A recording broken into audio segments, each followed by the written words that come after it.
Hey guys, അപ്പോൾ തലേന്ന് രാത്രിക്ക് ഇതിൻ്റെ വീട്ടിലാണല്ലോ കിടന്നുറങ്ങിയത്. അപ്പോൾ നേരെ വെളുത്തപ്പോൾ പാറും സലീമയൊക്കെ നല്ല ഉറക്കത്തിലുണ്ട്. ഞാൻ അവിടെ നിന്ന് എണീറ്റ് വന്നതിൻ്റെ പുറകെ പിന്നെ പാറും സലീമയൊക്കെ എണീറ്റ് വന്നായിരുന്നു. ഇത് നേരത്തെ എണീറ്റ് വന്നിട്ട് താഴെ കിടന്നുറങ്ങണുണ്ടായിരുന്നു. അങ്ങനെ പല്ലേപ്പൊക്കെ കഴിഞ്ഞ് ഞങ്ങൾ ഫുഡ് കഴിക്കാനായിട്ട് പോണത്.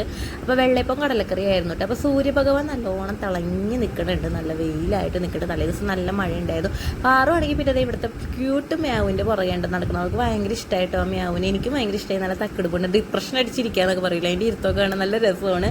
പിന്നെ ഞങ്ങൾ ചിക്കൻ കറിയൊക്കെ ആണ് പ്ലാൻ ചെയ്തത്. അപ്പോൾ ഞങ്ങളാണ് ഉണ്ടാക്കുന്നത്. അതുകൊണ്ട് തന്നെ ഞങ്ങളെല്ലാം അറിയാമെന്ന് വിചാരിച്ചു അവർ ചിക്കൻ വാങ്ങിക്കാൻ പോയിട്ട് അമ്മയച്ഛനും. അപ്പോൾ ഇതാ കാണുന്നവൾ അടുക്കളയിൽ കയറി ഒരു വെള്ളം ഗ്ലാസ് എടുക്കാത്തവളാണ് കേട്ടോ. സവാള ചെയ്യാൻ ഇരുത്തിയാക്കിയാണ്, വേറെ വഴിയില്ലല്ലോ, നമ്മൾ ഏറ്റുപോയില്ലേ. അപ്പോൾ ഇവൾക്ക് പിന്നെ ഡ്രൈവിങ് പഠിക്കാൻ വേണ്ടി ഇതിൻ്റെ അച്ഛൻ പഠിപ്പിക്കാമെന്ന് പറഞ്ഞുകൊണ്ട് പിന്നെ അവൾ ആ വഴിക്ക് പോയി. ഞങ്ങൾ തന്നെ കേട്ടോ സവാളയും ഇഞ്ചി വെളുത്തുള്ളിയൊക്കെ നന്നാക്കിയത്. പിന്നെ അവർ വന്ന നേരം കൊണ്ട് കുറച്ച് മുന്തിരി വാങ്ങിച്ചോണ്ട് വന്നിട്ടുണ്ടായിരുന്നു അമ്മ.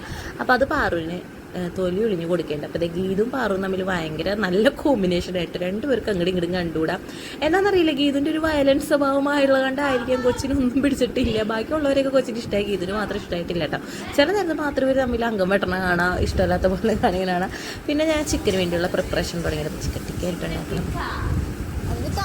പിന്നെ ഞങ്ങൾ തമ്മിലുള്ള ചെറിയ ചെറിയ കോമഡികൾ അങ്ങനെയൊക്കെ പറയണത്.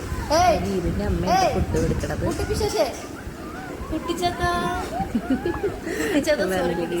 കണ്ടുകൂടെ അറിയാത്ത ഞാൻ കയറി അടുക്കളയിൽ കയറി കുളമാക്കണം. അത് അറിയാവുന്ന അപ്പൊ എല്ലാരും പറയും വേണ്ട.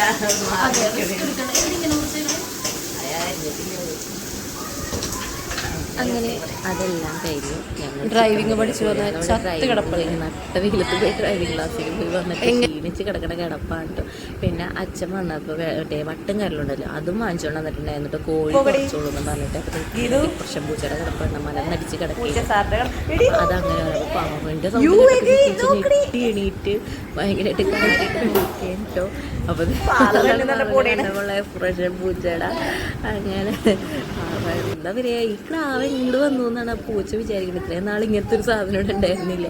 അങ്ങനെ വൈകുന്നേരം ഇപ്പം ഞങ്ങൾ ബീച്ചിൽ പോകാൻ പ്ലാൻ ഇട്ടിട്ടുണ്ടായിരുന്നു. അപ്പോൾ വൈകുന്നേരം ഒരു 6 മണിയൊക്കെ ആയപ്പോൾ അവിടെ വിളക്ക് വെക്കണ നേരത്തെ ഗീത് പ്രാർത്ഥിക്കുന്നുണ്ടായിട്ടോ. അവളുടെ കണ്ടിട്ട് വന്നിട്ട് പ്രാർത്ഥിക്കണം, ഭയങ്കര പ്രാർത്ഥനയായിരുന്നു.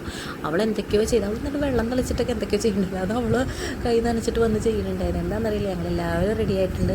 ഇത്ര നേരമായിട്ട് പ്രാർത്ഥന കഴിഞ്ഞിട്ടില്ല കേട്ടോ. അപ്പോൾ ഗീതുവിൻ്റെ അമ്മയും സലീമയും ഞാനും ഗീതും കൂടെയാണ് പോണത്. 2 സ്കൂട്ടിക്കാണ് പോണത്. അങ്ങനെ ഞങ്ങൾ റെഡി ആയിക്കഴിഞ്ഞു, എല്ലാവരും ഇറങ്ങി. ഹെൽമെറ്റ് വെച്ചപ്പോൾ പാറുവിന് ഹെൽമെറ്റ് ഇല്ല എന്ന് പറഞ്ഞിട്ടായിരുന്നു അടുത്ത അംഗം.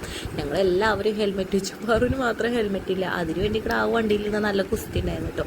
അങ്ങനെ ഒരു കണക്കിന് അവിടെ ഒരു സ്ഥലം വരെ എത്തി. അവിടെ ഞങ്ങൾ വണ്ടി ഇവരെ വെയിറ്റ് ചെയ്ത് നിന്നു. അപ്പോൾ ഗീതിൻ്റെ അമ്മേനെയൊക്കെ വെയിറ്റ് ചെയ്ത് നിന്നപ്പോൾ അവിടെ നിർത്തിയപ്പോൾ ഈ ക്രാവിന് ഞാൻ എന്ത് ചെയ്തു, ആ പൂതി അങ്ങോട്ട് തീരട്ടെ എന്ന് ചോദിച്ചു തലയിലോട്ട് ഹെൽമെറ്റ് അങ്ങോട്ട് വെച്ച് കൊടുത്തപ്പോൾ പ്രാവിൻ്റെ പൂതി അങ്ങോട്ട് തീർന്നു കേട്ടോ. തലയിൽ ഇടിറ്റ് വീണ ഒരവസ്ഥയായിരുന്നു. കണ്ടില്ലേ, ഇതാണ് അതിൻ്റെ അഭിപ്രായം. അന്ന് കുറേ നേരമായിട്ട് ഹെൽമെറ്റ് വേണം എന്നൊരു വണ്ടിയിൽ നിന്ന് കുസ്തി പിടിക്കണത്. അങ്ങനെ ഞങ്ങൾ ബീച്ചിലെത്തി. ഞങ്ങൾ കുഴിപ്പിള്ളി ബീച്ചിലോട്ടാണ് വന്നത്. പക്ഷേ ഈ ഒരു സമയത്ത് ഇവിടെ വന്നുകൊണ്ട് ഭയങ്കര പോറായിരുന്നു. ഇതിലും വേറെ ചെറായി ബീച്ചിൽ പോകണതായിരുന്നു. ഈ സമയത്തൊക്കെ ചെറായി ബീച്ചിൽ നമ്മൾ കുറച്ച് വെട്ടം വിളിച്ചിട്ടുണ്ടാകും. പിന്നെ ഈ മണലുമ്പോൾ നടക്കാൻ തന്നെ ഭയങ്കര പാടായിരുന്നു. നമുക്ക് കണ്ണും വെയിലൊക്കെ ഉള്ളപ്പോൾ ഇവിടെ വന്നാലേ ആസ്വദിക്കാൻ പറ്റുള്ളൂ. കുഴിപ്പിള്ളിയിലൊക്കെ ഭയങ്കര ഇരുട്ടായിരുന്നു. പിന്നെ ബീച്ചിൽ പറഞ്ഞാൽ നമുക്ക് പ്രത്യേകിച്ചൊന്നുമില്ലല്ലോ, നമുക്ക് ബജ്ജി കഴിക്കുക, അതാണ് കേട്ടോ മെയിൻ പരിപാടി. പിന്നെ ഐസ്ക്രീം ഞങ്ങൾ കഴിച്ചില്ല. വീട്ടിൽ നിന്ന് അത്യാവശ്യം വയറൊക്കെ ആയിട്ടാണ് വന്നത്. ബജ്ജി കഴിച്ചപ്പോൾ തന്നെ വയറ് നിറഞ്ഞു. പിന്നെ അമ്മയ്ക്കും പാറുവിനും ഒരു ഐസ്ക്രീം വാങ്ങിച്ചു കൊടുത്തു. പിന്നെ അവിടെ നിന്ന് കുറേ നേരം ഇരുന്നു. പിന്നെ അവരുടെ സ്നേഹപ്രകടനങ്ങളായി.